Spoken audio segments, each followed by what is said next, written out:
Kevin, bonjour. Oui, bonjour. Kevin. Je vous écoutais, puis il y a un point que José et Thomas sont d'accord ensemble, c'est que c'était les hommes qui dominaient pendant 10 000 ans, puis tout. Puis je suis pas convaincu que c'est une narrative qui est très productive de dire que les femmes ont toujours été opprimées par les hommes. Il y a une particularité chez l'humain, c'est que les partenaires sexuels sont choisis par les femmes, contrairement aux autres animaux, c'est le mâle, ou chez beaucoup de mammifères plutôt, où c'est le mâle qui choisit sa partenaire. Chez l'humain, c'est les femmes qui choisissent leur partenaire sexuel. Puis ça crée des phénomènes comme Thomas, qui est le terme en anglais, on appelle ça des incels, les célibataires involontaires. Puis l'équivalent féminin n'existe pas.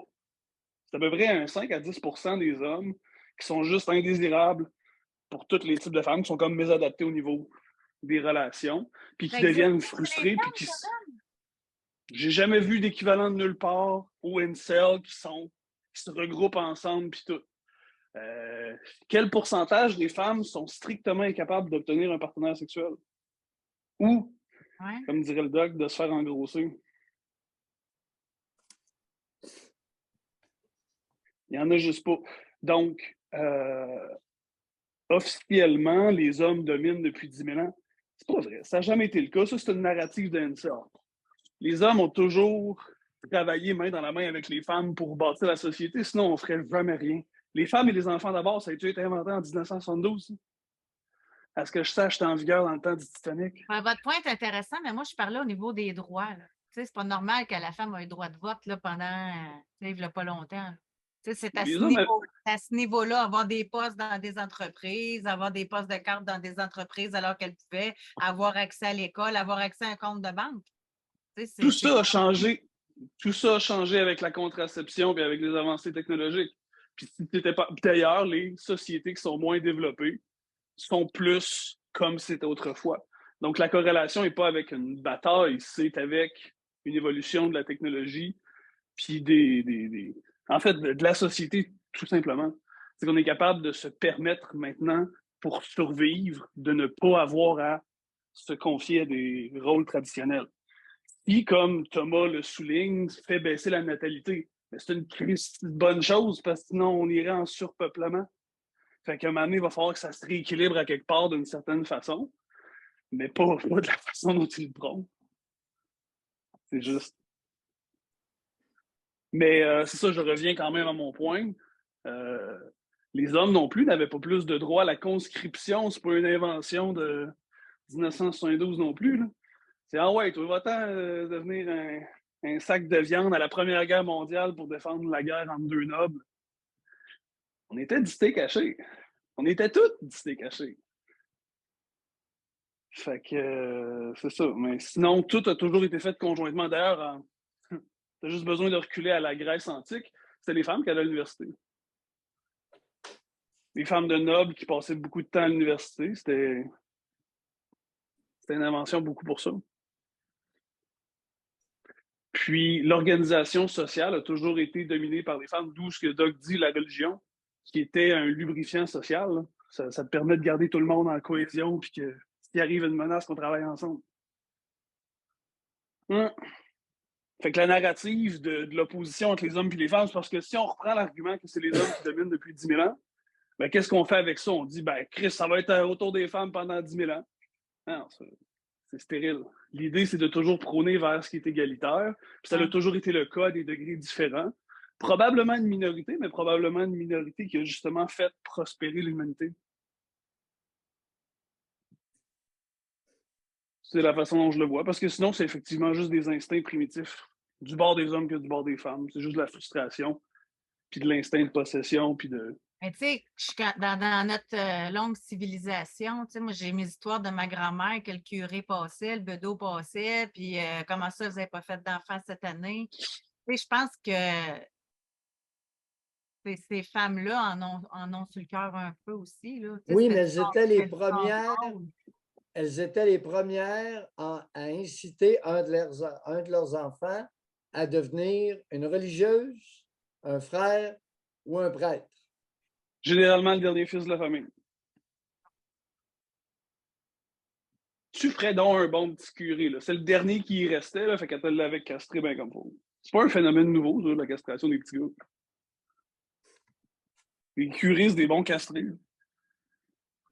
Puis, ce qu'ils ont sur le cœur, je connais beaucoup de femmes, moi, qui ont été détruites, pas par des hommes, par leur mère.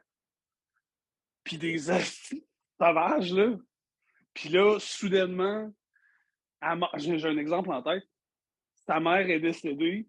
Boum! Elle s'en va te faire une chirurgie bariatrique. Elle se met à perdre du poids, elle se met à prendre confiance en elle. Elle se met à s'épanouir. Juste parce qu'elle est capable de faire une césure.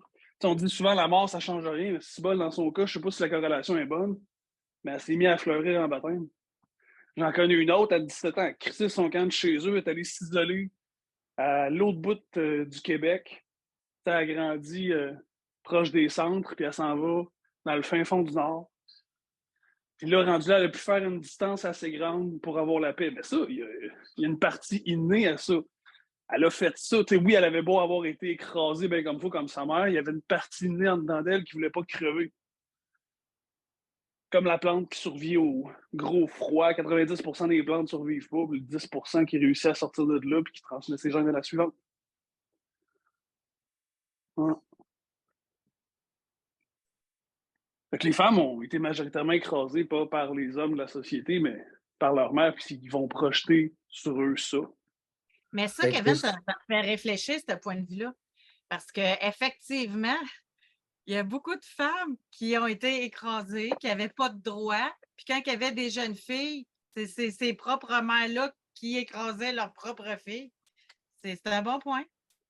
Ben oui, parce que moi, je rencontre ces filles-là à cause de mon groupe d'âge. Moi, j'ai 37 ans.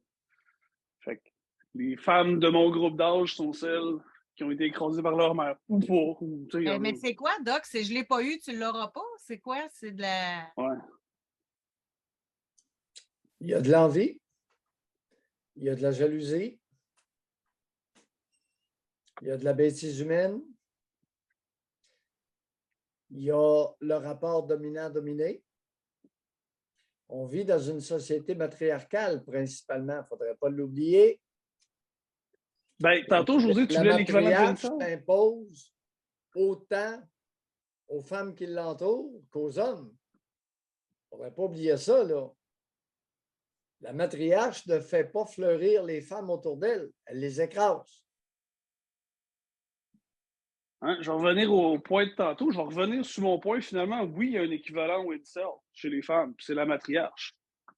Les deux, c'est le même produit. C'est des personnes frustrées qui se mettent à juste réagir comme des animaux puis à écraser tout ce qui est autour d'eux autres. Fait qu'il y a les incels d'un bord puis il y a les matriarches de l'autre. Fait que oui, finalement, tu avais raison, il y a un équivalent au incel.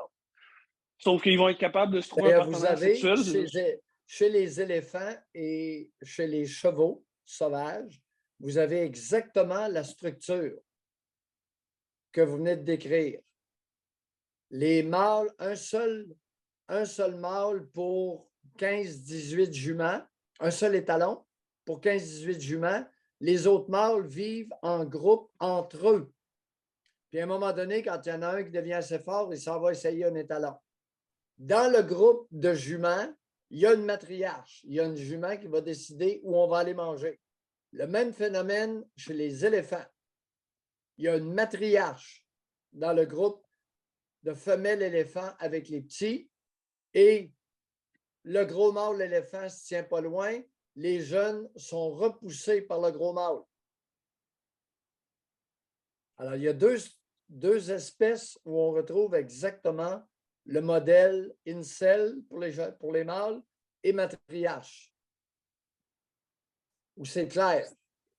C'est creepy comment c'est clair. Merci, Kevin, de l'appel. Merci, bonne journée. Kevin.